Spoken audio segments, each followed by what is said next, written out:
You know what it is. You know who it is. It is Big Dog Chico. It is Duke Scoop. It is your man, Uncle Neely. It is the morning run. Shaq says we need more dunking in the WNBA. Lower the rims. Master P is doing his thing down in New Orleans. Layla, Clarissa on the phone. It's the morning run. Let's go.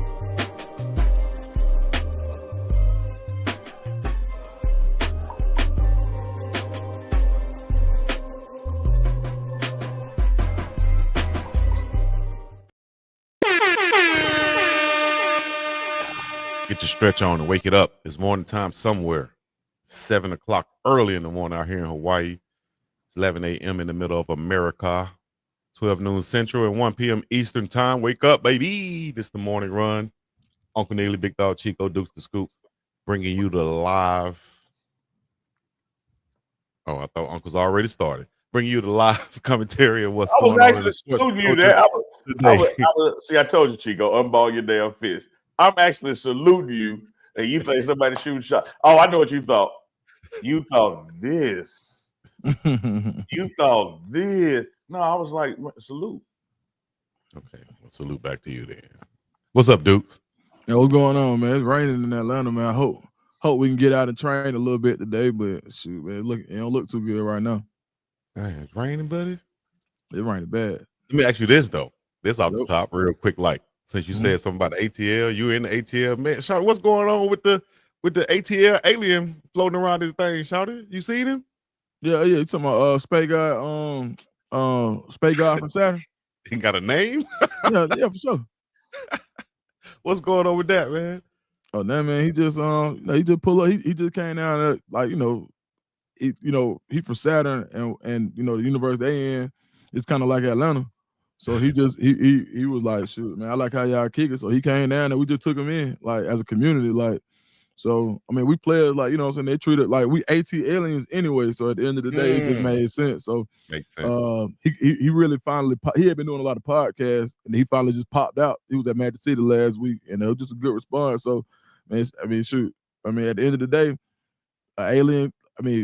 And shout out to Magic City, man, because the dude Lloyd Howe from NFLPA getting a lot of flack for taking people out and using company expenses to entertain at Magic City. But, man, it's for Magic City for everybody, man. You know what I'm saying? Even you only got to be from this planet.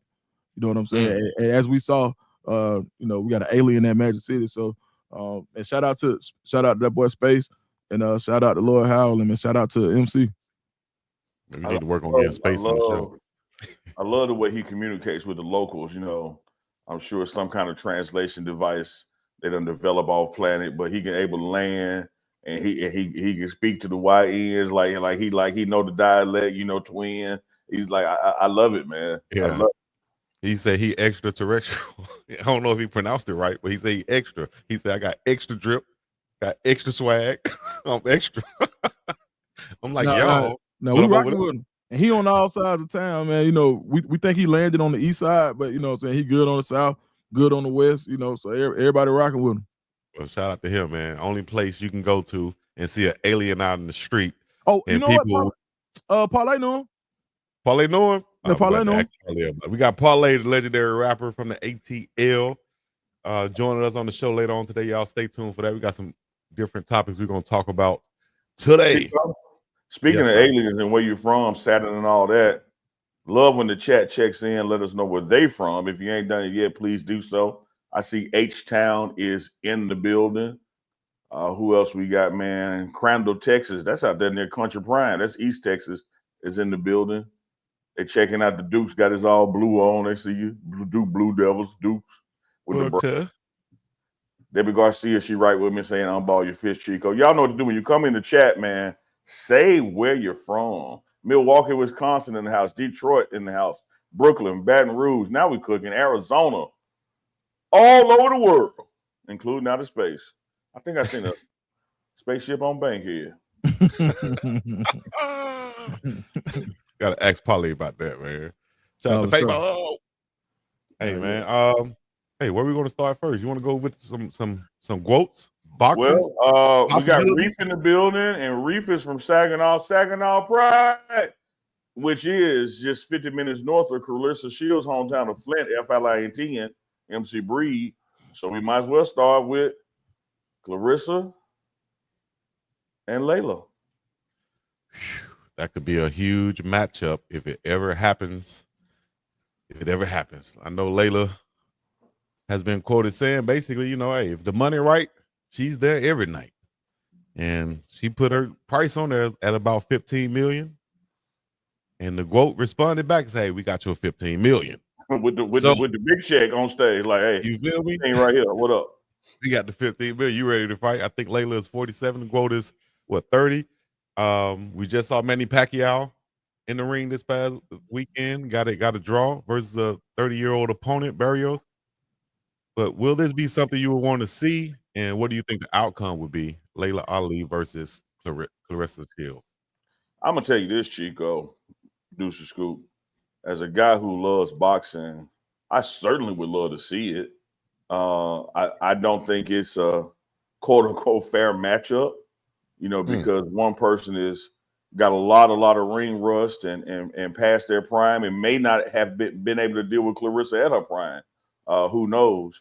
But I think with the amount of time that Miss Ali has been off and the dominance that Clarissa is expressing right now, if I was Layla and you came back and met my 15, I said, oh, I said 15. No, I meant 21. Yeah, I meant Layla 21. She said she's always training, though. If you go and Dukes, you'll get to a number that I'm going to do it. Got to. Now, what that number is, I don't know, but you can get to a number that I'd be like, all right, y'all. All right, look, I can't say no to this. Even if I just lay down first round, like I got to do this. Yeah. Makes sense. I mean, for me, I just think I'm thinking more exhibition than real fight. I'm thinking more Jake Paul, Mike Tyson than anything. Thinking something that it'll intrigue us. You know, I think Layla Ali can get in shape. Her size, I think, would be maybe not a problem, but I think her size and her reach, I think she's probably about right at 2 inches taller than her. I would say Clarissa's probably about 5'8". I would say Layla Ali is closer to 5'10". In their primes, I would say, dream fight. But you know what I would rather see than these two?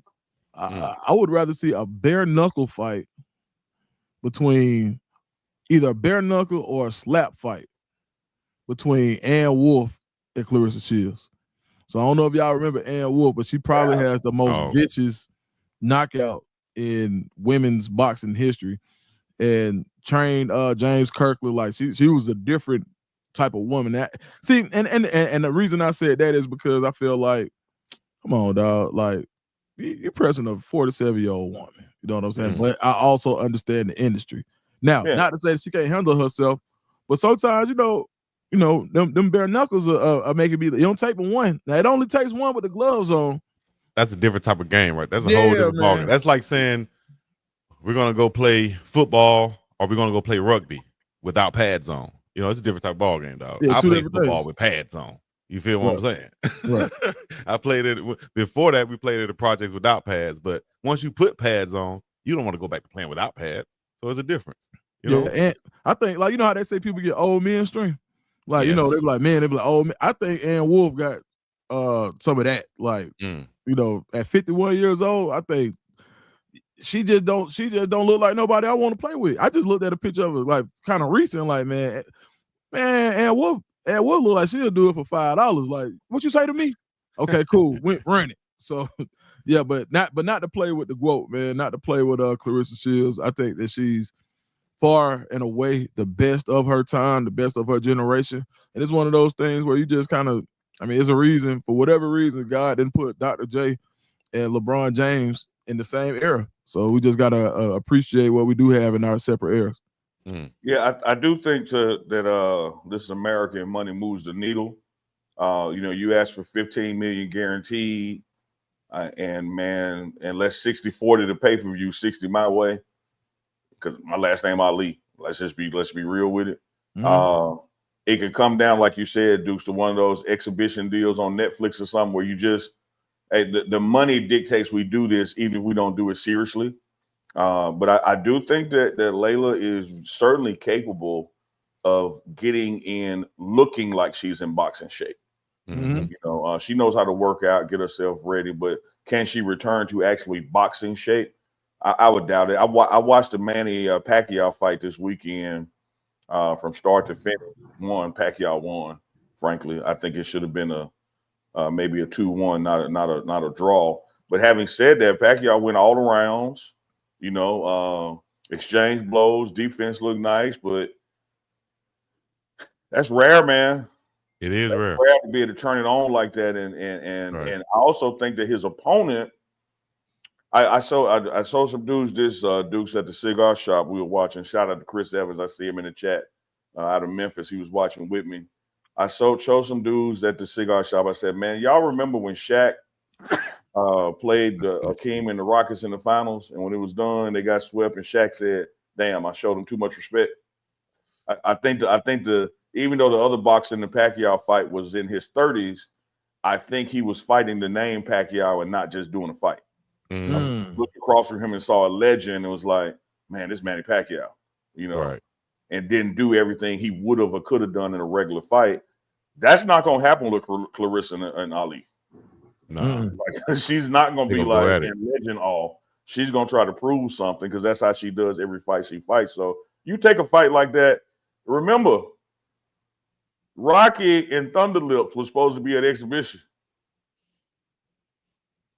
Then the gloves had to come off, Dukes. Yeah, nah, Clarissa got that look in her eye, like, yeah, she want to do it for real. Yeah, hey, Apollo and Drago was supposed to be an exhibition. Right. Look what happened. So you got to be careful who you play fight with. Yeah, I wouldn't play. Yeah, right. Like, you know, I would not go in there thinking she's not finna try to knock me out for real. Right. Because that's what she does. Layla Ali, she will knock you out. No, 21 KOs, 24-0. I feel like Layla Ali I feel like Layla Ali would go in there and be like, all right, this is an exhibition. Cool. I feel like Clarissa would go in there and be like, even knowing that the rules, it still be like, I'm gonna take off on her. So I feel like Layla Ali would probably, now her knowing that, I put it like this. I think there's a governor on what Layla Ali could do. I don't think Clarissa Shields has a governor. I think when she goes in there to fight, she's just going to fight. But this is even if she went in with a governor on her mindset, I think when it start, and particularly when she get touched, she was like, I don't. What I tell Chico, man, Bazooka ain't got no setting. Boom. Right. That's it. I think it's a fire, and when you fire, it's one damn thing. Once they get in the ring, then just like in football, once you get hit that first time, you're like, okay, I'm ready now. You know, I done woke up now. It's a whole different ball game. But look at the tail of the tape: 24-0 Layla Ali, 21 KOs, 16-0 for Shields, 3 KOs. And Layla said whoever she came back to fight, she'll knock out. Look at I want you to look at something. Look at the date on Layla Ali's last fight. 2007. 18 years. Long time, folks. All right. And I don't know if y'all remember. I know Uncle Neil, Chico, you probably remember too. Man, George Foreman, because I just had to look this up. I didn't know that, but George Foreman's layoff was only 10 years. From he stopped at 18. Yeah. I thought George Foreman just came back in the 90s. He started his comeback in 87. I didn't know that. So growing up, when watching the George Foreman at Evander Holyfield, that was the first I had really heard of him. Now, mind you, I was 9 or 10 years old at the time. That was the second coming. Yeah, I didn't know. I'm thinking George Foreman, like, man, there's somebody dad out here fighting, you know. But it really was. Somebody granddaddy. About 5 kids, daddy. Yeah, when I found out that he actually had fought Muhammad Ali, I was floored. Like, what? Like, you know. So yeah, I mean, I think like George Foreman, very special case, very, very, you know, elite 1% type stuff. But do I think that Layla Ali was 1% in her athleticism? I think she was as well. I'll say this though, business move for Layla. If you look at what George Foreman did post fighting with the grill and stuff like that, build an empire, right? I also think Layla should look at this kind of like Cameron looked at it when Triller was trying to get him and the Locks or Dipset and the Locks to battle. He uses leverage. You know what I mean? He got a percentage of the door money. He got more than what they came at him with. He got extra beats. He said he negotiated. He uses negotiating power, and I think that's what Layla can do. As Unc said earlier, well, yeah, I said 15, but I really meant 20, or I really meant I need 50% what about of what the I said door. earlier about the pay-per-view money? Like I'm getting Pay-per-view to be a too. part of it. Yeah, that's what I'm My saying. last name Ali. Like we're not splitting that down the middle. Exactly. And if she does that, I think we could see a case where we have her back in the ring fighting Clarissa Shields. I do think she need to have a whole bunch of sparring going on, or even a warm-up fight just to get back in shape, because it's a different type of ball game. So we'll see, man. Y'all let us know in the chat who y'all think will win that fight, Layla Ali or Clarissa Shields. Also, let us know in the chat why you ain't hit the damn like button yet. You watching live. The like button is free. Subscribe to all 3 networks. Deuce Scoop doing his thing on his channel. Big Dog Chico doing his thing on his channel. Shout out to Big Dog Chico. His Facebook page hit 50,000 over the weekend. Shout out to that guy on that milestone. Subscribe to all 3 networks. The morning run is going to come at you live 3 times a week. Might be moving up soon to 5. You really y'all know. But 3 times a week, Monday, Wednesday, Friday, 11 a.m. Mountain. Why you ain't hit the like button? You ain't here watching, Reef? Reef, hit the damn like button. If you're watching, you got 2 or 3 phones. Go ahead, put it on all your phones, hit the like button, and share it with your friends. Y'all know somebody that knows somebody that knows somebody. How much the like button cost, Chico? It's free, dog. It's free. $3.99. Yeah. All you gotta do is touch it. And we got the legendary Parlay coming on join us, man. What? Legendary Parlay coming. Y'all only want to hit the like button. Hit the like button. Also hit that link in the chat right now, uncandchico.myshopify.com, and get you some. We got merch from TMR. We got merch from Unc and Chico. Got merch from Deuce the Scoop, man. Just get on there and get you some. Support the channel. Whether it's a sticker for $5 or it's a t-shirt for the 40. You understand? Get you some. Hey, where we going next, Unc? We can talk about some Colorado football and how they're off right now and how people can be ready for it next week. Let's do it. Yeah, we off right now. And I got to with Chico. I know it's Monday because it's the morning run, but I'm not even looking at Saturday, Sunday, Monday, Tuesday, Wednesday. I'm just each day is a day closer to going back, baby. Mm-hmm. Each day is close. I get out here Saturday. Team meeting is going to be on Sunday afternoon, and with that first practice on Monday. So we are a week away, from fall camp starting. I think that the DM, the difference maker, Coach Swayze, as I call him, has done a wonderful job getting this team in football shape and football condition. Dukes, and Chico, as well. Hard to practice when you're not in shape. It's hard to focus on the little things, the details when you're not in shape. So to have a team that is ready to practice because they're in football shape moves your program so much further down the road, and even helps with things like injury prevention. You want to get through camp. You want to go to camp in football shape. You want to get through camp knowing your depth chart in those first 2 weeks or so, having that firm. And then, everything is toward Georgia Tech right now. That's the only thing that matters. That's the only date to circle. It's Friday, August 29th, Folsom Field, 6 p.m. Mountain. That's Georgia Tech. So everything is toward getting ready for that. Looking forward to being back, man. Looking forward to bringing exclusive content that will be shared on these 3 networks that you see here, Deuce Scoop, Big Dog Chico, as well as when we bring you the morning run, which perfectly happens right after practice. So y'all going to get it firsthand. I know that's right there. Y'all stay tuned for that. It's coming up real quick. We'll be right there. Yes, indeed. Man, it's coming down out here. That's why I keep looking up. That lightning acting a fool. And then like that thunder and lightning going on. You better be glad that this ain't 40 years ago when you on live in my grandmama's house. It ain't like we could have been live 40 years ago. But let me tell you this: when it's Lightning McGee and the Lord doing His work, all the lights go. You guys sit down, be quiet, don't talk. Hell yeah! You can't be on the phone. Ain't no TV on. Be your ass still and let the Lord work. Man, you gotta go in there and take a nap, dog. Yeah, my grandmama swore up and down that noise attracted lightning. Yeah. I'm telling you, man. She lived by that. Man, and really and truly, I'm being brave because, man, God honest truth, bro. Look, man, he being brave. I'm being brave because, man. Hey, you look a little rattled, don't you, Chico? You look man. Well, and my sister, man, shout out to Cheryl Dukes and my Aunt Tiny. Shirley Johnson, she in the chat. She can confirm this now. We tell this story every Thanksgiving.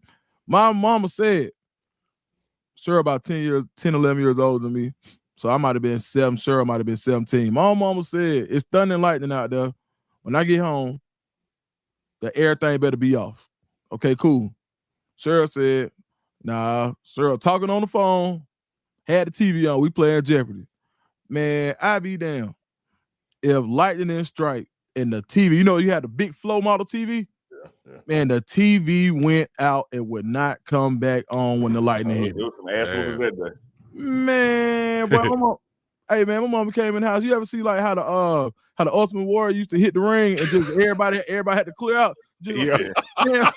Hey man, shout out to Miss Dukes, man. My mama came in the house looking like damn Texas tornado, boy. Hey, I ain't lying, boy. I ain't never. And look, I knew I was a decent athlete, but ain't nobody faster than my sister because she got the hell on, boy. Let me tell you something. Like, and so ever since then, I'm still a little bit weird about lightning. So that's why I keep looking up like that. But I'm being brave. Let me ask you the Dukes to that story.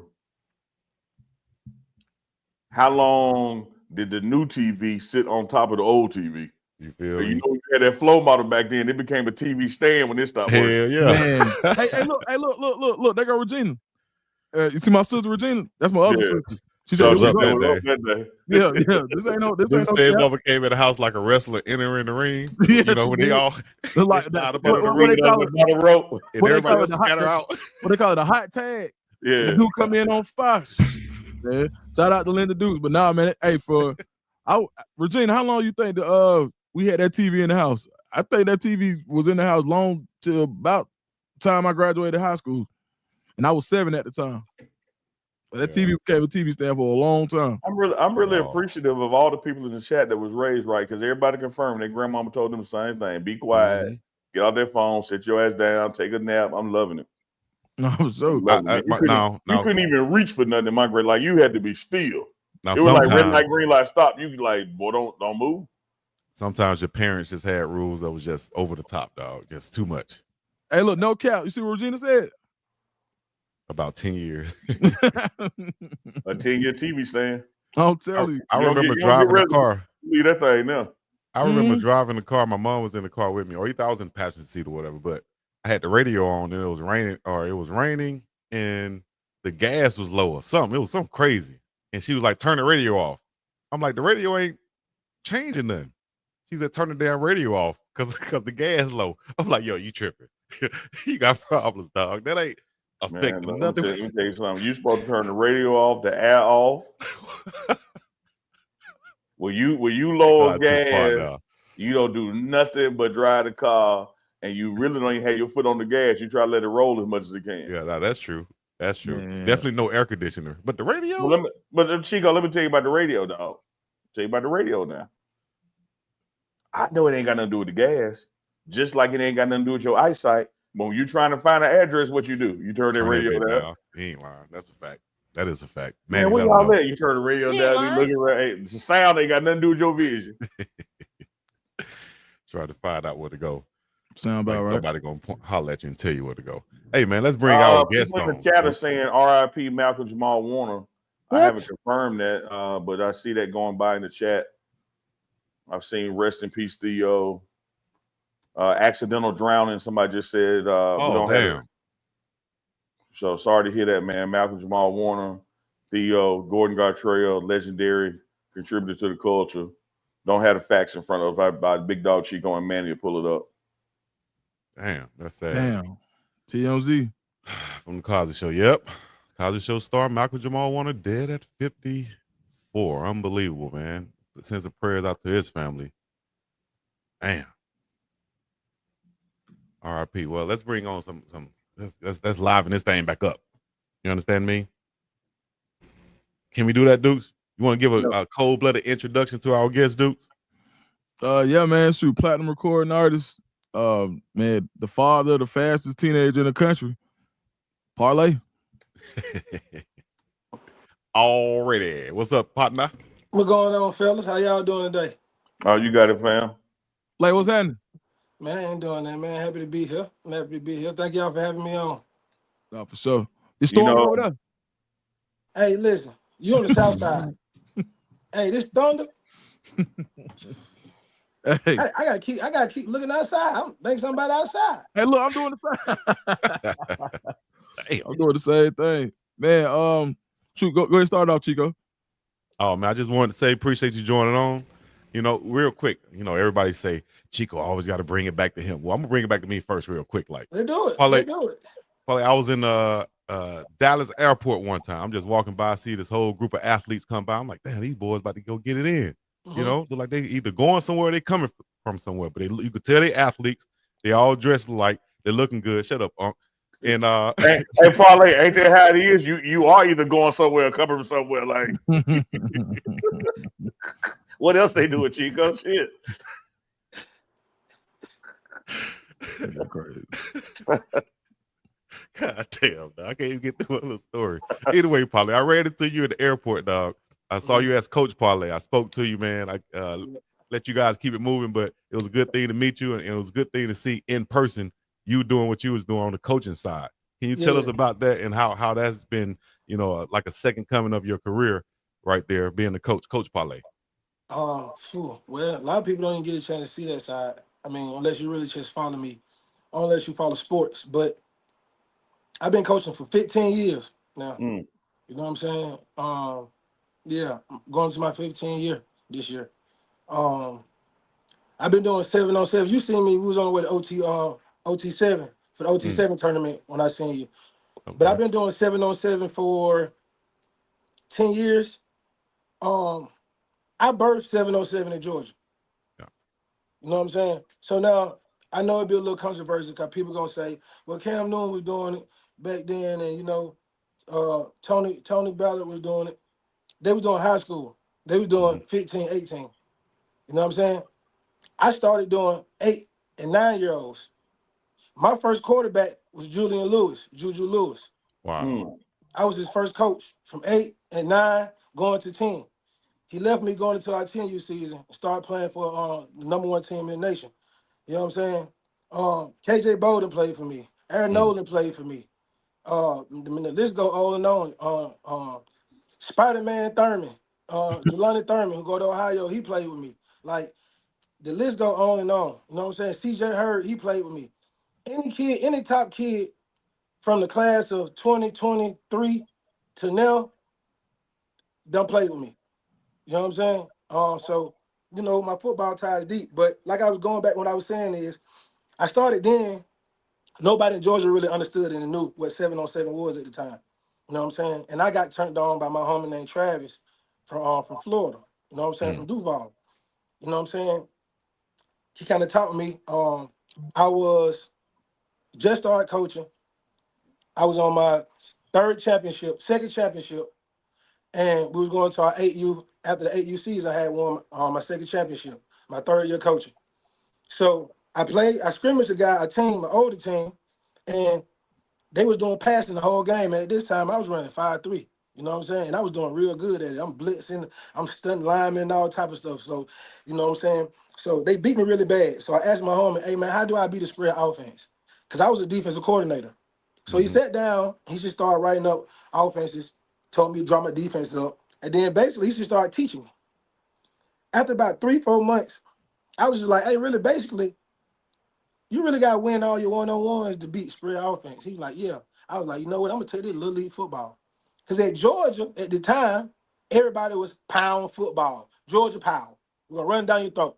Only passes you're doing is you get the bootleg, tight end corner. That's it. That's all you get. That's it. You know what I'm saying? So I did it. I told you I put the team together, started the team. My first year, we had to play in Gwinnett because there was no 7-on-7 leagues here. You know what I'm saying? We went to Gwinnett. We beat everybody in Gwinnett, like 3-4 touchdowns. And then we used to celebrate, and they used to throw flags and stuff on us for celebrating stuff called taunting. So I had to sit down with the director of the Gwinnett League and tell him how 7-on-7 is going and how it's doing. And he agreed to let us start celebrating. Second year, it was like 3 teams started doing it. By the time my third year doing it, it was like 20 teams. After then, it wasn't no more baseball, wasn't more track, wasn't no more soccer, wasn't no more other sports. It's football all year round after then. So I kind of pioneered that too. Oh, that's Yeah, I hard. love it. Yeah. Let me ask you this, man, because in some ways, of course, you're rocking your Dirty Birds, and I see your Falcons back there, but there's some other similarities in my mind between you and Coach Prime in that a lot of the people you're coaching didn't see your other career and what you're successful at, but the parents know. When you recruiting kids and coaching kids, do their parents ever pull them aside, man? Hey, man, like who this is? It's not just a coach. This parlay as well, or is it kind of separated?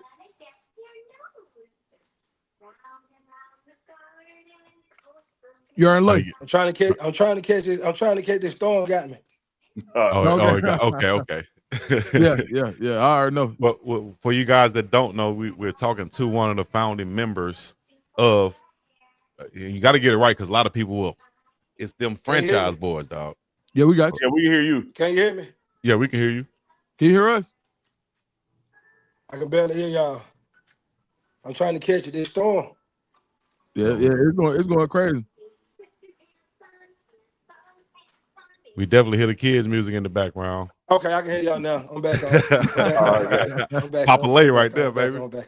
Hey, boy, Say listen, it man. again, what you were saying? Hey, that thunder make you get up. I was asking. I said that to me, there's a lot of similarities with you and Coach Prime and shifting into coaching. Like, so the parents know Deion Sanders, the player, and frankly, a lot of people you coach never got to see him play because of the age difference.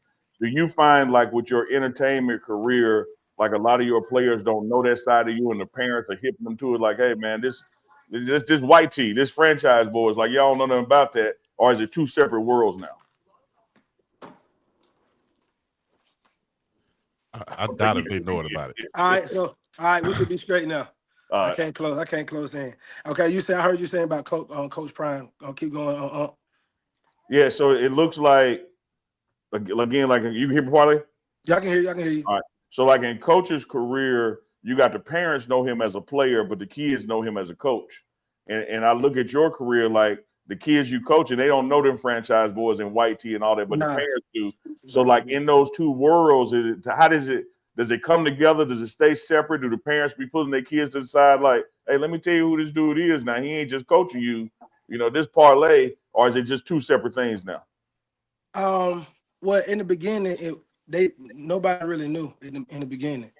But then as it started to go on, people know. Like right now, like everybody pretty much knows now. You know what I'm saying? And like I say, I embrace it. You know what I'm saying? Because the kids look up to me, not just as a coach, but as a mentor too. Like a lot of these kids don't call me coach; they call me up. You know what I'm saying? And like I say, shout out to Coach Prime while we just talking about it, because he got another one of my kids there, man, Trez Walker. I've been coaching with Kansas since 10 years old. He's the only linebacker I ever let play 7-on-7 with me. Wow. I know, can you play man to man? No, okay, no. But Trez, but I embrace both of them because I think both of them go together. The music goes with sports, and the sports go with music. And it's a whole circle. And me telling them that and them seeing me, and they've been around me a year or two without really knowing who I am. And then when their parents showing the video, they like, oh, this coach. But then they'll start following my Instagram, and then they'll see me in Dubai. Or they'll see me and Jermaine Dupri in front of 60,000 people, and they be calling me Coach Parlay. So it's like it's a great balance. You know what I'm saying? I like the ump role. You know what I'm saying? I like the ump. You know what I'm saying? Because I feel like they respect me more than a coach. I think that it puts me in a mentor standpoint, footsteps. Because I think right now we have a lot of great coaches, but I don't think we have a lot of great mentors. You know what I'm saying? And as we was coming up playing sports, our favorite coaches, if we can ever go back and remember, has always been the best mentor to us. You know what I'm saying? And I think coaching get away from that. And it's so driven about winning. Yeah. I tell my kids all the time, a lot of y'all ain't going to college. And a lot of y'all going to go to college, y'all ain't going to play. A few of y'all might get a shot at the league. It's so cool. I know this already. You know what I'm saying? But I still want to invest into you when I need to invest into you, because these lessons I'm going to teach you are the lessons that you're going to need to take with you when you get older. So now when you get older, when you don't want to tell your mom and your daddy something because you feel like they weren't going to say, All the kids call me, but they call me and my wife. You know what I'm saying? But all the kids call us. They tell us everything. They say everything to us, and I like that space because, like I say, they're gonna need mentorship their whole life.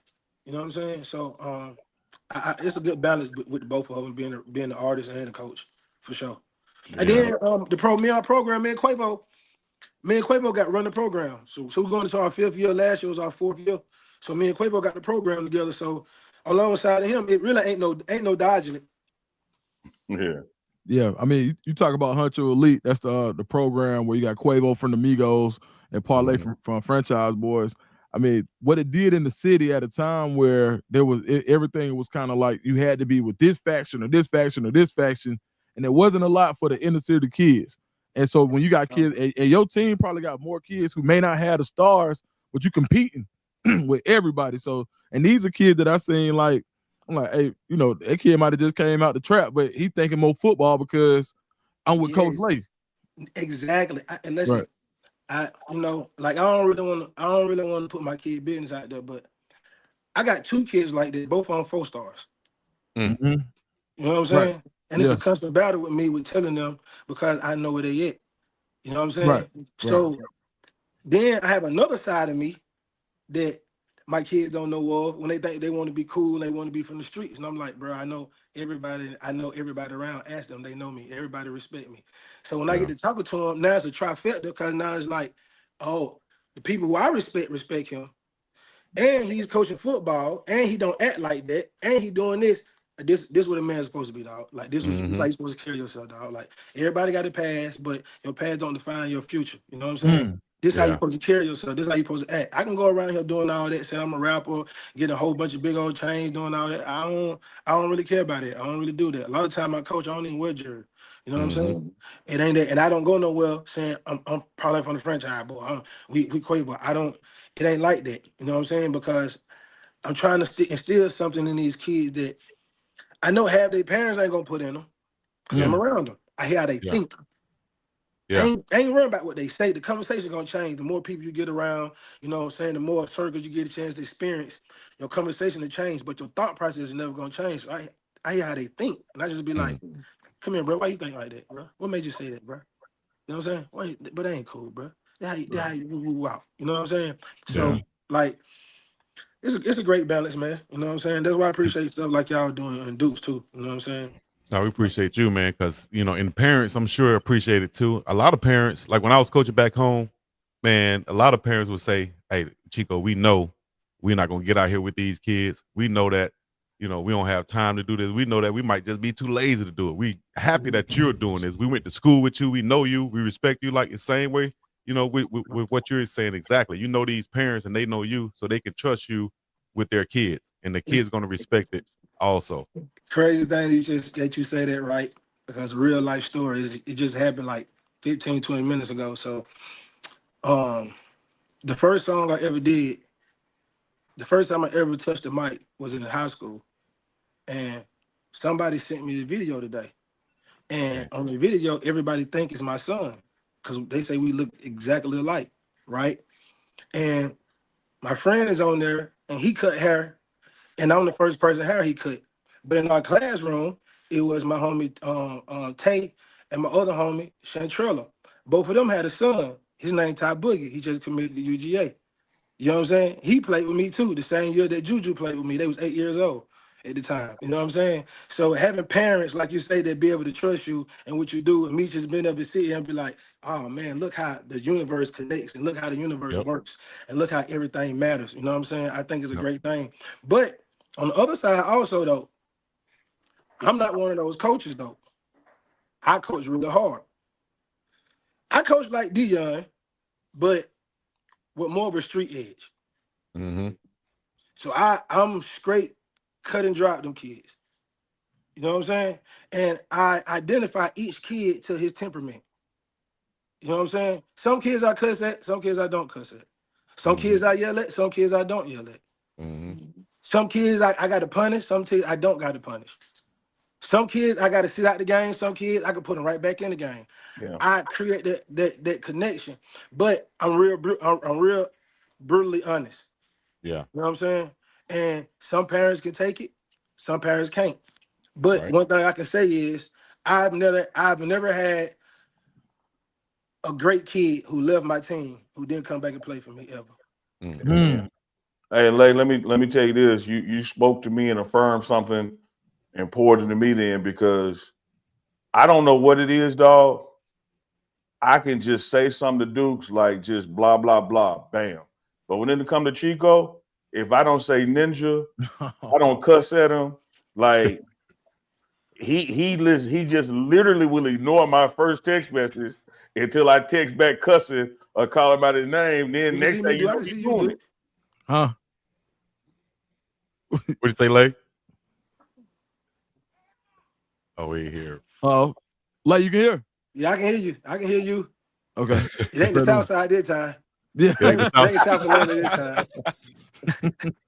Man, hey, Lay, one thing I love. Let me ask you this, dude. One thing I love about your honesty to the players, because I see Coach Prime do it here, even in Colorado. They waited me out. They waited about me. With everybody he done brought into Colorado, he'll stand before that team and say, everybody here ain't going pro. Y'all got to get some other skill sets. So I want everybody to have financial literacy. I want everybody to be at the speaking skills. Let's get resumes up. Let's come back on. That rain done got him now. Oh, okay. Oh, you can't hear? Yeah, we can hear you. Y'all back now. All right. Okay. Is Unc back on?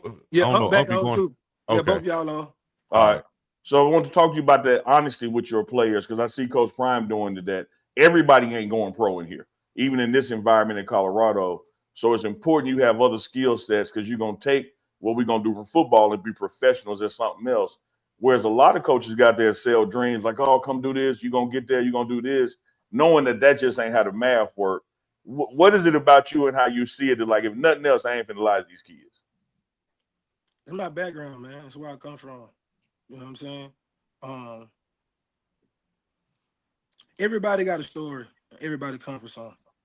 But I can guarantee you, I'm probably 1% of the people who come from where I come from. My story ain't like nobody else's story. And I've had a chance to survive everything. You know what I'm saying? And still be able to be here and still be able to be blessed. You know what I'm saying? With a career of my own. You know what I'm saying? I'm the first grandchild. I'm the first grandchild to ever go to college. You know what I'm saying? Ain't nobody think I was gonna go to college. I didn't think I was gonna go to college. You see what I'm saying? Then me going to college is what led to my rap career, because I didn't start rapping until I got to college. Yeah, you know what I'm saying? Story too. Yeah. So to me be doing that, to write movies, to get into coaching, doing coaching, to having all the successful kids, and even on top of that, even like, well, I'm a correct Duke. Duke said right earlier, but I'm a correct Duke now. Then just even having my son being the fastest kid ever in the history of the sport. Like, what more can I ask for? Yeah. You know what I'm saying? So me seeing all of this stuff, highs, the low, the success, millions of dollars, not millions of dollars, doing this, getting married, having kids, doing all this. I got a chance to see everything from all those standpoints, from standing at the highest part of each mountain. You see what I'm saying? So I know what it takes to get where you need to go. I know what it takes to be what you need to be. And it's real simple. Honesty, determination, focus, ambition. Ambition and focus is the same thing. And ambition, that's it. If you can see it, and you can focus on it, and you can be truthful to yourself and to everybody on the way on your journey, you'll get more help, and you'll help yourself more, especially if you want to be ambitious. Because if I want to get something, and I know I'm not being, what I'm doing not working, and I know I want to get there, I'm gonna start saying, hey, listen, bro, I'm lost. Hey, can you tell me how to get to Colorado? I'm in Indiana. I don't know. I'm trying to get there. I went the wrong way. Yeah. You're gonna ask for help. You see what I'm saying? So when people understand that, it's easy to do what you need to do without saying, well, how I'm gonna do it. He said this. My mama ain't got no car. I ain't got no ride. Well, I ain't got no clean. I ain't got no shoes. Bro, all them excuses, bro. If you want to do it, bro, you gonna make it happen. I don't want to hear none of it. I don't want it. It ain't no excuse. Cause get what? If that little girl call you and tell you to come over there, believe that you gonna be in practice. He ain't lying. That's a fact. You're gonna miss practice. You see what I'm saying? So I understand this, and I just like to keep it real with them. And then another thing on top of that is they can't trick me, because I know all the tricks. So I be telling them, listen, dog, you did this right here, and Blase, you thought this right here. You tried to get away with this. It's all good, dog. We ain't tripping, bro. Just keep it real with me. Yeah. You know what I'm saying? I'm here to help you, dog, but I can't help you if you can't help me. You know what I'm saying? I had a kid this year, sophomore, quarterback, spinning. I'm talking about spin it. Unranked, don't nobody know him. He was a wide receiver at first in 9th grade, and then he's a quarterback. I'm talking about one of the best balls I ever seen. Like I told you, I don't coach Aaron Nolan, Juju Lewis. I don't coach Darnell Kelly. I don't coach Antoine Hill, Jr. I don't coach some quarterbacks, dog. I'm talking about they been up with me. This kid has one of the prettiest balls I ever seen. And then I had him on one of my other teams. So every game I just be like, come on, play with me. And then he just start outplaying everybody. He get caught with a gun. Then this kid, if you like, what? He did what? No, not him. Because he don't act like it. He don't walk like it. He don't talk like it.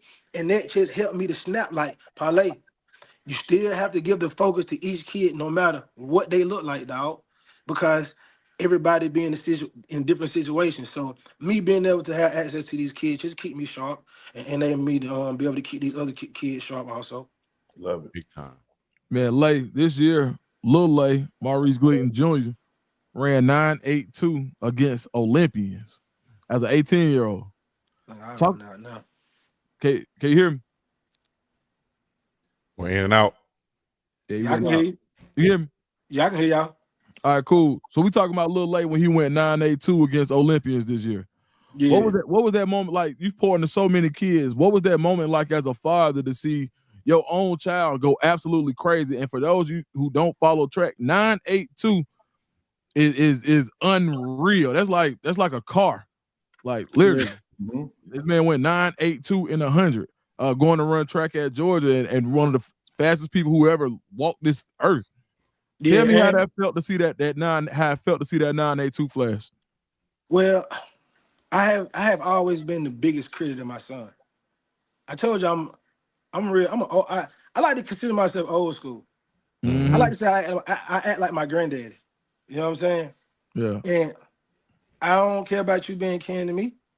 Like I always told my son, like, you got to earn it. So my son has been the fastest kid since he's been 65 years old, dog. I ain't never knew nobody faster than my son since he's been 5 years old. There's no lie.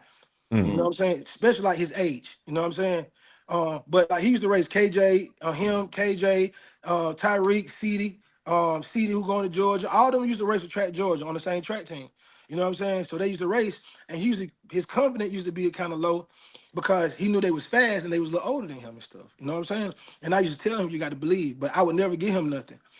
Me coaching was because I got into coaching because of him. You know what I'm saying? Yeah. Me sticking to 707 as hard as I did was because of him, because I wanted to help him develop his skills so he can believe in himself. You know what I'm saying? And I never celebrated him. Like this year at his high school, you know what I'm saying? I felt like he could have did way better, you know what I'm saying, than who he did, you know what I'm saying? But, I ain't even going to speak on it. But he had 24 targets, 21 catches, 750 yards, 12 touchdowns, 35.5 yards a catch. Goodness gracious. That's when you got to go get with a quarterback that like to throw the ball right there. Because it sounds like it might be with a running team. You got to get with a quarterback who like to throw the ball right there. Because that guy, that's major production. You see what I'm saying? So, like, I never celebrated it. I just be like, bro, on that route, bro, you rock. You sit down too much, bro. You should have got your head around, dog. You were open, bro. Why you stop, bro? The play ain't stopped, bro. You should have kept running. Like I don't know why. Mine is always like that. His sophomore year and his junior year when he first started running 10-1s, I was like, bro, you can run faster, bro. Your block started horrible, dog. Your feet are everywhere. You coming out. I don't know. I always been like that. So this was my first time ever celebrating my son, and I let it get the best of me. I'm not gonna lie. I let it get the best of me. Why you say that? So the prelims, he runs 9.87. Okay. Boom. So he runs 9.87. That's his PR. So he just ran 9.8. So I'm ecstatic. So only thing you can hear me over the whole broadcast, you just hear me over everybody saying, "Don't play with him. Don't play with him. Listen, I probably said it 30 times. I'm not lying. I probably said it 30 times. I just kept saying it. It's the only thing I can say. And I'm screaming it loud and I'm walking. So everybody's looking at me. So my wife was like, hey, just chill down like that. I was like, all right, baby, okay, baby. You know what I'm saying? I'm cool. So we watching it again. So they run again. This time Christian gets out on him. Classic Christian. Boom, he get out on him. So my mind, I just keep telling him, stay patient, because when somebody get out on him, he has a tendency of popping up fast. You know what I'm saying? So I'm like, stay in there, stay in there, stay in there, stay in there. When he stayed in there, when I seen him come up, the only thing you can hear me saying, because I'm on video, the only thing you can hear me saying is, walk him down, walk him down, walk him down. He walked down, he walked down. So when he run, I get elatic. I go even crazier. I'm don't play with him. You know, I dropped a few cussing words, you know. That's why I say I let it get the best of me. Okay. Man, you know, hey, real quick, you know what's funny? I get a phone call maybe not too long after that. True story. Tay Jones, shout out to Tay Jones. Tay Jones calls and said, hey, man, you need to check on Parlay. I ain't know what was going on. I ain't seen nothing. I called Lay. I was like, what's that? He's like, oh, man, you know, little late on went 9-8-2 and E4 had to pop it on. I'm like, what happened? He was like, look at the tape. I look at the tape. You don't hear number. Walk him down. Walk him down. Don't play with him. Pop. No, I'm gonna tell you what got it though. When you pop it on him. Pop it on him. Pop it on him. Pop it on him. And even little Lay got the popping it. He don't say nothing to nobody. But I'm gonna tell you though. So let me clear the air too. You know what I'm saying? Okay. Guys. And I know, like, when you're looking at social media, it can be perceived as a few things, all depending on how you look at the video. You know what I'm saying? Right. So all the commotion started because the second time they was up, the first whistle, Christian and two more guys false started. Okay? So they reset again. The second time, the late false started. All right? So they reset again. All right? Then they said Lil Lay flinch. They said he flinched. So they reset him again. So when they said that, Christian was like, hey man, get him up out of here. You know, with a few more other words. My son's favorite player ever is Kobe Bryant. And I'm his daddy. And I told you how my mentality is. So just think about how his mentality is. That lit the fire. You know what I'm saying? So when they was racing, when Lambo Lay passed the line, he looked back at him. And you know, in track, that's like disrespectful. You know what I'm saying? So, you know, Christian walk up on him and say, you know, at the end of the race, Christian says, hey, don't be disrespectful, don't disrespect me. And Lambo he said, yes, sir. You know what I'm saying? But as he go back to the line to look at the score to see what he ran, you know, a few other people congratulated him, and then somebody else started saying something, and then he was like, why you hating? You know what I'm saying? And then somebody else, then Christian said something. He's like, I'm 18. He's like, y'all arguing with an 18-year-old. And they kept going. And then he said, you just mad because you got rolled by 18-year-old. You know what I'm saying? And that's when they see him do the aggression. So if you watch the video, he go 2 or 3 times like, bro, what, I ain't on it. Like, well, y'all mad at, I'm 18, bro. Like, you know what I'm saying? Like, y'all, he said, y'all false started too. Y'all talking about me, y'all false started too. You know what I'm saying? So I know the video can be, you know what I'm saying, look kind of, but at the end of the day, I think it was great competition. I think, me personally, from my standpoint, I think track needs that. You know what I'm saying? They want to make track really big. They want to make track a popping sport, and I think it can be. I think the lack of competition, competition verbally and emotionally and physically is what the game is missing. Just because we go back and forth don't mean we got to hate each other or dislike each other. You know what I'm saying? But you never seen Larry Bird and Michael Jordan respect each other a lot. You know what I'm saying? Jerry Rice and Deion respects each other a lot. I've seen them fight twice. You know what I'm saying? So, like, I think that's what it's missing. You know, Christian from Georgia, you know what I'm saying? Southside too. You know what I'm saying? They schools it's probably 10 minutes, 15 minutes away from each other. You know what I'm saying? So it's nothing but love. You know what I'm saying? And like they talked after that, you know what I'm saying? And but it's all good. But yeah, I think that race is really what let everybody know, you know what I'm saying, that He here. Lambo Lay. It's official. Yeah, You know what I'm saying? D12, twin turbo. Twin turbo. Let them Yeah. know where they can find them at. Maurice Glee Jr. On Instagram and Twitter. Already. Yep. Y'all stay up with it. Stay up with it. Love that. Fast. Where you get that speed from, Lay? Well, my mama was a Olympian runner. What? Rewind. Hold up. Yeah. Can't just say that and put that out there like it ain't nothing. Yeah. So my mom, I'm gonna say how I talk because I like to talk how I like to talk. But my mom used to spank Gwen Torrance all the time. All right, in high school, used to spank her all the time. Gwen, and when they got seniors, Gwen beat my mom in the 100. But my mom came back and beat her in the 200. So my mom was supposed to have the same path, but my mom had me. Mm. You know what I'm saying?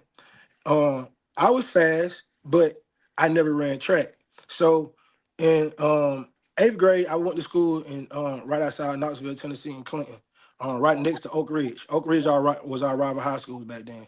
And I used to go to the University of Tennessee camps. I ran a 4.48 in 8th grade, going to 9th grade. Hand time. So the speed, you know what I'm saying? And then his other side, he got speed from his other side too. So he got genetics. It's just genetically in him. Mm-hmm. You know what I'm saying? It's genetically in him. Damn. Love that. Mm-hmm. Love that. Man, like we don't talk. We did all of this talking, and this is a compliment to you that we did all of this talking and we ain't talk no music. No music. No podcast yet. We ain't talk no music. Right. I just want to know. Like, it's so many questions I want to ask you that we don't never get a chance to talk about. But one of them is, where were you from somebody like super good on Bankhead, from Bankhead, actually from Bowen Homes, when Shawty Low and Tip was into it? What was your stance? Where were you? I know you got a great relationship with Tip, had a great relationship with Low, God bless him. Where were you doing that whole thing? Well, I was kind of in the middle because you got at the time I had a few. We used to get into it with D4L too. So we around the same time. We weren't me and Low we really weren't seeing eye to eye at the time. But both of us from the same projects. So we see each other every day. You know what I'm saying? But we want on the best of times. You know what I'm saying? But I really couldn't deal with Tip like that because it would make it look like I'm siding with Tip. And I would never side with nobody else over somebody from where I'm from. Mm-hmm. We got something going on, and that's what we got going on. You know what I'm saying? Mm-hmm. So even to make it look like that, you know what I'm saying? So I should really kind of stay neutral. No, I mean, I think that's important too, because a lot of times, like especially in that time, wherever you sided with, wherever your alliance was, you with them. Like it's like a line people say, man, I don't care. I don't care if he did it, he with him, right? Yeah. So at that point, being able, where were you, like, as far as being in the industry? And a lot of, back in the day, the favorite line was, I ain't no rapper. You know what I mean? Mm-hmm. You was proud to rap, but you know what I'm saying? You knew what you came from. Yeah. Do you feel like having that experience helped you navigate the industry and how people will have different stuff going on? Because you can do a song with somebody and people associate you with that guy, and now you got a problem. How do you feel like your upbringing helped you navigate the industry? Because the industry is nothing but a mirror image of the streets. Mm-hmm. The only difference is you can't get hurt. You got to go to court. That's it. There's no street justice. Yeah. It's really the only difference.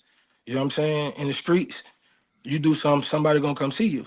You know what I'm saying? You do something when you get in the rap world, you know what I'm saying? People gonna take you to court because it's not nobody who lives the same lifestyle that we live doing this to us. It's corporate people.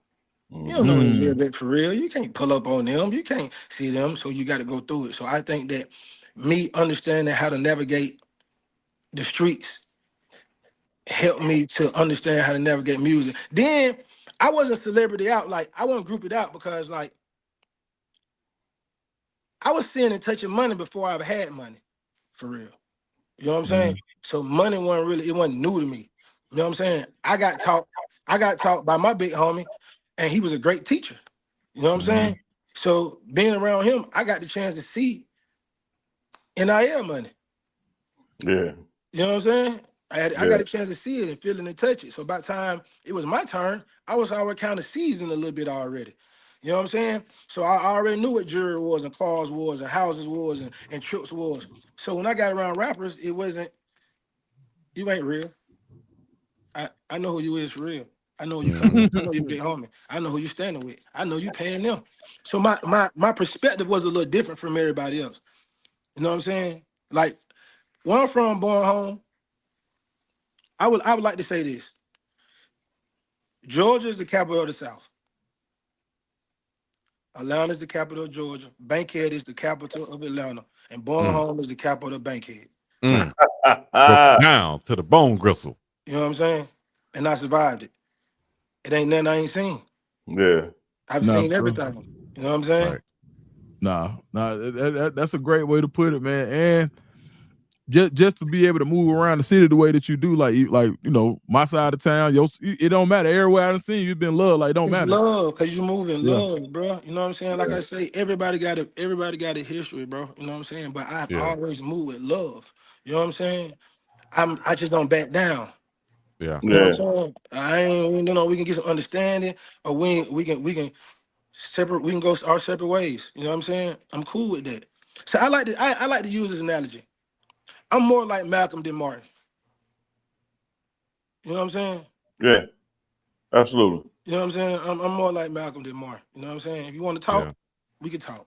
You know what I'm saying? You want to squash it, we can squash it. You know what I'm saying? You want to bump, we can bump. I'm cool with either one, but you know what I'm saying? I want to take the peaceful route though. I don't, you know what I'm saying? Do your thing. You know what I'm saying? So, yeah, man. I think it created a great balance. Yeah. Let me ask you this, man. Uh-huh. Getting up in the morning, about to do your thing, start your day, open up your closet, pull out your dresser. Here we go. Do you ever just look around and say, all right, damn, there's enough white tees. I don't need no more. No, this is brand new. I just put it on. That's right. No. The crazy thing about it is I'm shooting a TV series right now called My White Tee. You know what I'm saying? With some of the funniest up and coming. Well, I ain't gonna say up and coming because they've been doing their thing for years, and especially in Atlanta, it's like 11 or 12 of them. You know what I'm saying? Instant Trade Day is one of my brothers. You know what I'm saying? We linked up to do this. Oh yeah. You know what I'm saying? Instant Trade Day. I think he's the next Martin, Jamie Foxx, Tyler Perry, Damon Brothers. His mind, his characters. He's great. You know what I'm saying? And if I don't pick 3 number 1 hits before, I don't pick 4 stars, 5 stars. I got to produce fastest kid in the world. I think that I can make great decisions. I pretty much judge my intuition. Let me say that. And talent. I think Trey is going to be their next mega superstar for sure. Love it. Yeah. So not enough white tees. Not enough white tees. Never enough white tees. Never. Shout out to man, I want to get his name right, but is it Belly Gang Cushington? Shout out to Belly Gang Cushington for sure. That was amazing marketing right there. What he did with those white tees. Yes, it was. Yes, indeed. Hey, real quick, you have a documentary you're working on, and also I want to get your thoughts on Jermaine Dupri's Magic City documentary and soundtrack that he's working on also. I'm producing a movie, a series right now. I'm shooting a movie. I'm acting in the movie and I'm acting in the series right now. So I'm really kind of like doing all 3 of them at one time. I know Pimpin', my group member Pimpin'. Yeah. He's producing a documentary right now. She okay. He's producing a documentary right now. You know what I'm saying? So as far as me, no, I'm not producing one right now. Okay. Shout out to Jermaine and what he's doing, man. And hey, listen, he bringing the city back. Yeah. He bringing the city back. He bringing that city. I'm sorry, I didn't mean to cut you off. I started to get excited when you said it. He bringing the city back. You know what I'm saying? Like that's the energy that we need. That's the energy that's what Atlanta was founded on. That's what people think about when they think Atlanta. You know what I'm saying? It like I love my city to death. So on my podcast, every interview you're gonna hear me say, I love my city. The only thing I love more than Atlanta is the west side of Atlanta. That's it. You know what I'm saying? But I do think that from 2000 to 2010, I do think that we are the fingerprint of Atlanta Sound. Mm-hmm. I mean, I can't wait to see it when it come out. You know, shout out to the legend Jermaine Dupri. And man, you know, we appreciate you joining us too and coming on here, Absolutely. blessing us with your presence. And you know, you're a legend in yourself and what you've done, you know, from the start to now. So we appreciate you. Man, Parlay. appreciate you too, Cheat, man. Keep doing your thing. I watch you on Duke all the time. You funny. Man. Hey, Chico, bring it out me, dog. Somebody, like I told you now, I asked him something nicely. I don't get no response. I got to call him out his name. Like you said, you got to talk to your kids differently. Got to talk to them different. Now they know how to respond differently, though. Yeah. You know what I'm saying? Hey, man, much love to you, Thank brother. y'all for having me on. You welcome back anytime. Anybody you work with, they welcome, man. This your home. This your crib. Yeah. You want to give them a spotlight. You want to give them some interviews. You know what I mean? Whether it's Lambo Lay or anybody else out there, man. You know what I mean? Holler at us and we'll put them on. For sure. All right. Much we love, appreciate you. Appreciate y'all. The great Parlay in the building, man. Yes, Exceptional interview, man. Good guest, great guy doing his thing out there in the ATL. Love that the chat loved it. Miss Dawn Duncan. Yeah, you had a couple get bys now. I couldn't get to them, but when Lay said about pretty balls, Dawn Duncan said we got to revisit that one. Pause. Yeah. Chat don't miss that, man. Chat they don't miss nothing in the chat, man. Shout out to the chat. Y'all know what to do. Y'all know how it is. Hey, Chico, we got another ATL in a roundabout way on Wednesday. We got the great coach Earl Sanders. He played at the Atlanta Braves, drafted by the Toronto Blue Jays. He's the head coach, Tougaloo baseball, drafted from Jack State in the first round. He's going to come on. We're going to talk about brothers in baseball and his recent selection, which will be cemented next February into the College Football Hall of Fame. So don't miss Wednesday with Coach Earl Sanders live on the morning run. Can't wait to do that. Got a legend, pro, and a coach, and everybody else, man. And we got Uncle Neely on this show too. So, hey, I don't want to steal his thunder, man. But one of my favorite Sanders stories from Coach Earl Sanders. You know, he was on. We hear you, Dukes. We hear you. I see you, Storm whooping you. He was on the Braves when Prime was there. Of course, both of them last name Sanders. He said he came out to warm up and the crowd went crazy. He said the next day his new uniform said E Sanders on it. Right.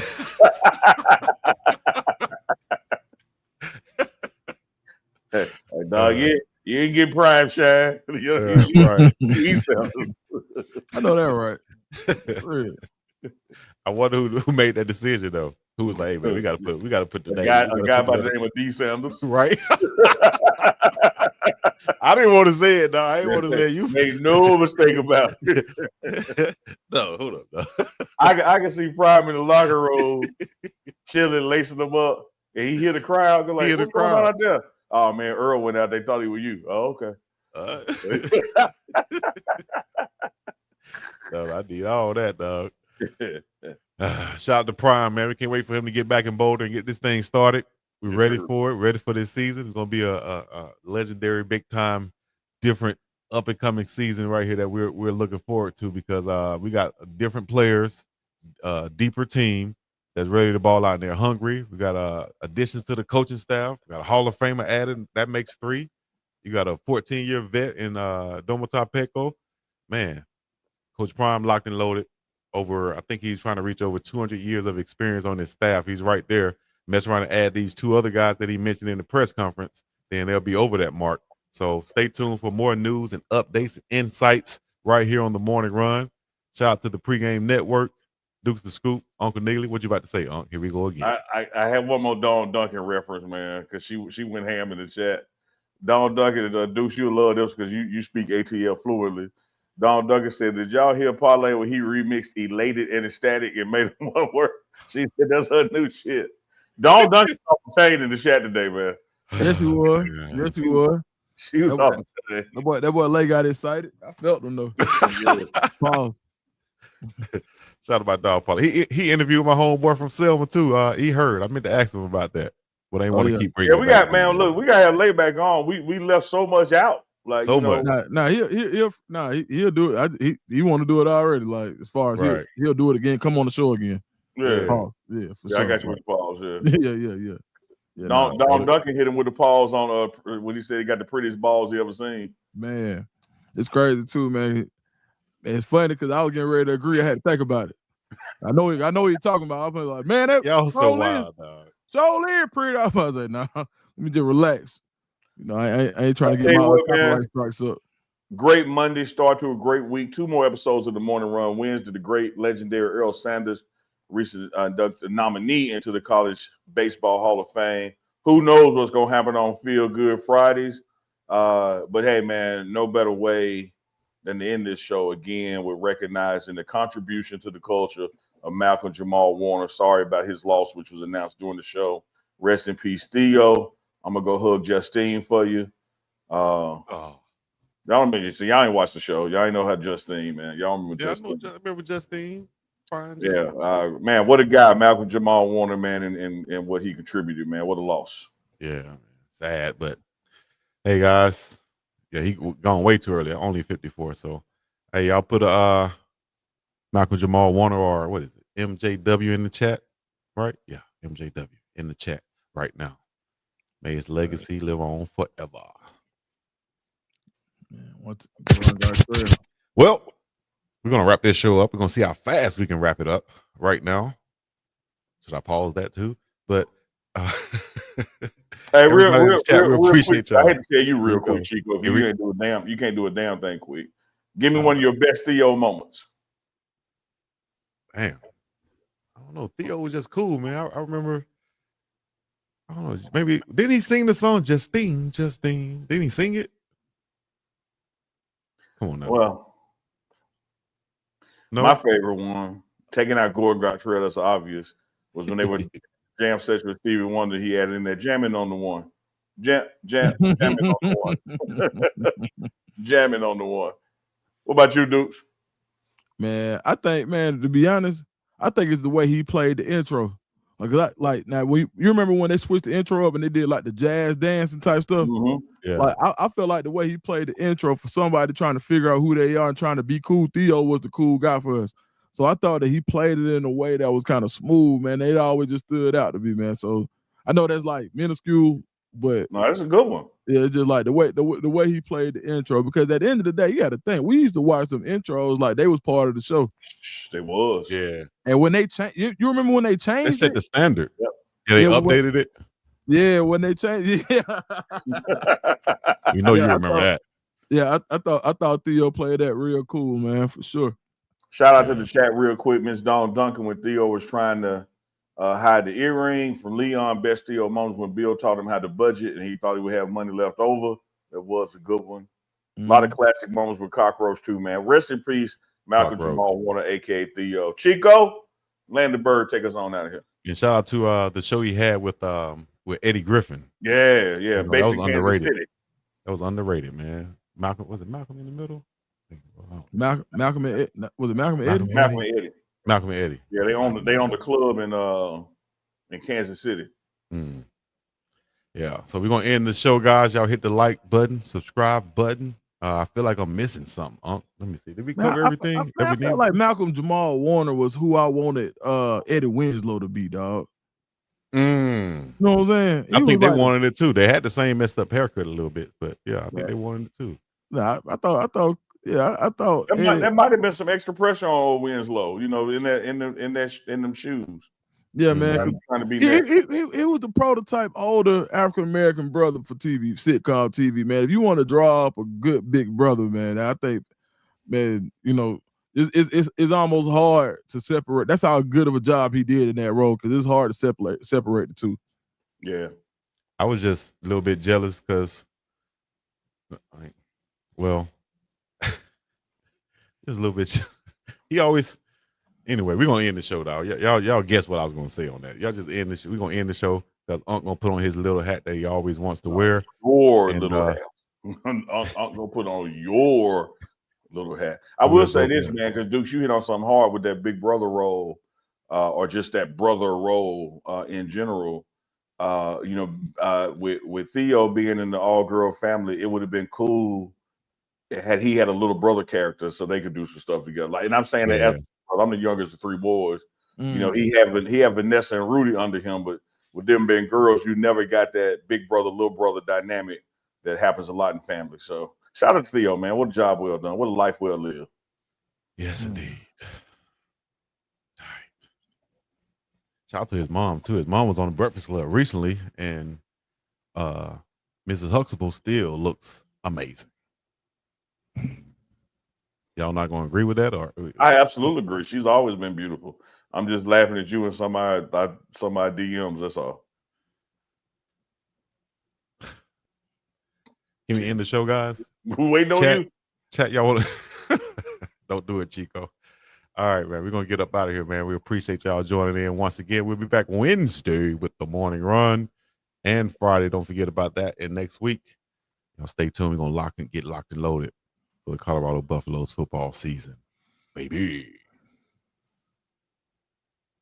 Y'all know, hit like, subscribe on all the good stuff. We're going to be up in the same piece in the Middle East. Chico said to see in the place to be on the big dog. Here we go. Peace. Yeah.